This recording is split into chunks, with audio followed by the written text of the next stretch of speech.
I was trying to decide if I wanted to go here. No, Now, I think we've talked about it before, we're here now. but We're here. okay, we're going to go there.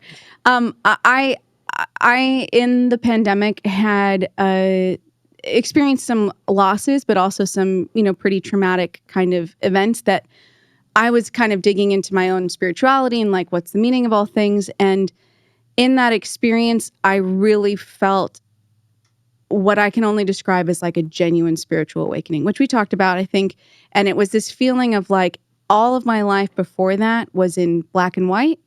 And I felt that all of a sudden I like literally had this like wake up moment. Like it literally felt like a switch. It seemed like it was a slow build, but then it felt like a switch. And all of a sudden I started seeing color and I started seeing all of these things around me that I had not noticed before.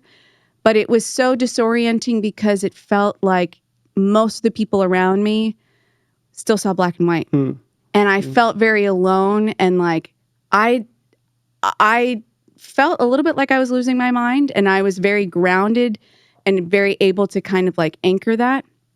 But to your point, one of the metaphors and the things that kept coming back to helping me stay grounded was I felt a lot like Rogue from X-Men. And I felt very hyper aware. And it was maybe like a 2-year process of like, all of a sudden she wakes up, has these superpowers, and then she's accidentally hurting people around her, or she's maybe not even that she's hurting them, but she's all of a sudden aware of the way in which she does things, how it will impact or maybe have a consequence in someone else's life. So not necessarily that every action has a bad reaction, but that every action does have a reaction, right? That there's this kind of interconnectedness.